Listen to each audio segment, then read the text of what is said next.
Hello, I'm Dr. Ellyn Bader, and I'd like to talk to you about a concept that I rarely hear discussed in the couples therapy world. The topic is confronting hypocrisy.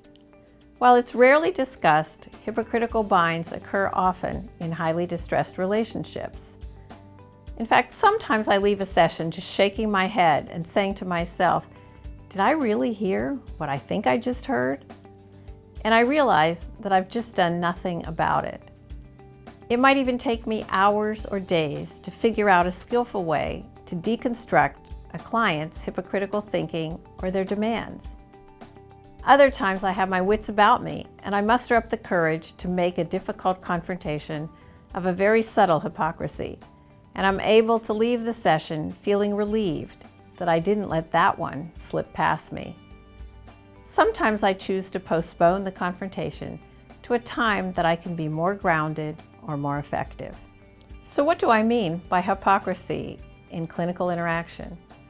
My husband, Dr. Peter Pearson, who also founded the Couples Institute with me, together we define hypocrisy as a statement or a complaint that's made by one partner. It's supported by a powerful emotional rationale that justifies regression, while simultaneously demanding absolutely responsible behavior from their partner.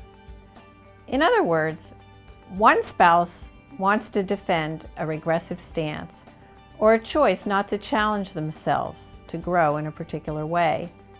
They then opt for a good offense as a way to protect themselves from having to stretch. Sometimes this is a conscious process and sometimes it's unconscious.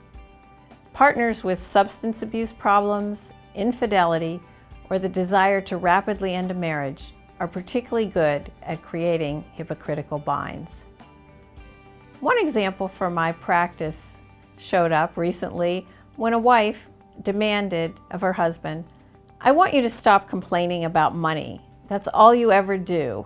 You're so critical and it's not sexy to hear you constantly talking about money." What she didn't say is that she was a compulsive spender who had just taken a friend away for a week in a luxury suite in a 5-star hotel. She had multiple reasons for taking the friend and not asking her friend to help pay any of the expenses, even when her husband was fearful that they could not make their next mortgage payment. She had also told her husband she would not go to therapy if the purpose was to discuss money or her horses. The horses accounted for her largest area of continuous spending. Pete and I have actually identified 4 different types of hypocrisy to make them easier to recognize. So let's go through those now. The first are convenient fictions.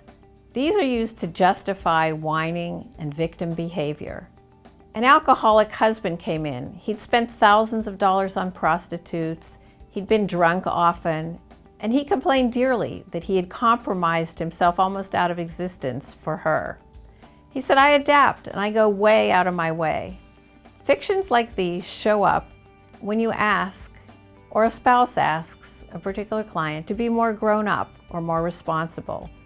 And yet when you delve into the history, you rarely find much self-sacrifice.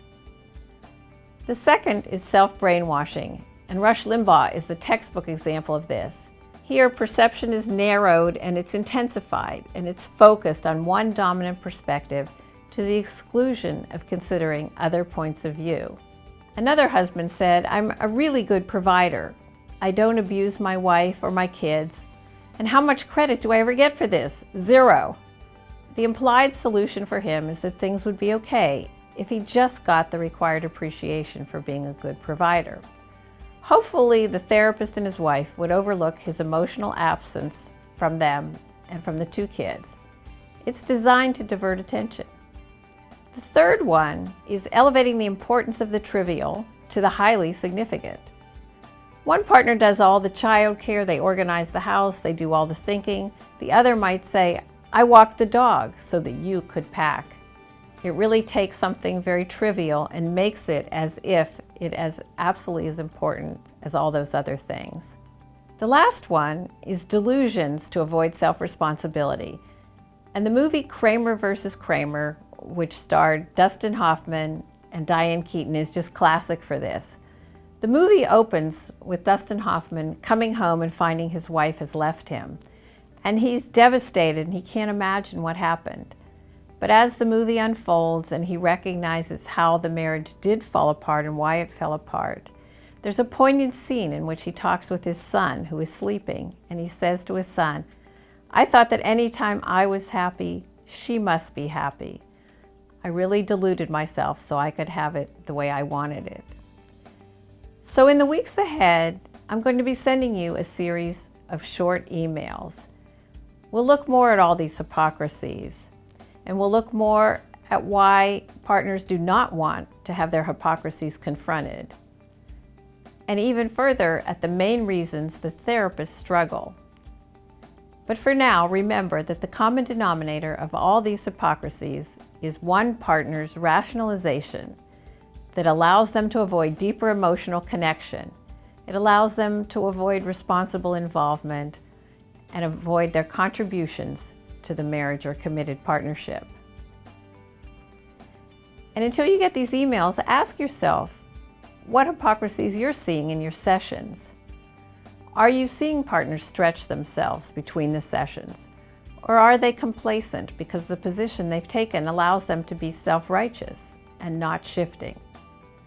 And ask yourself the most important questions of all. Are you finding ways to confront these? And what is your own cutting edge of development for your skills as a couples therapist? Are you learning and are you pushing yourself to articulate the binds that you see in front of you, and particularly doing it without being critical or judgmental? If you'd like to discuss this topic some more, I hope that you'll follow the emails I send you and comment on our blog.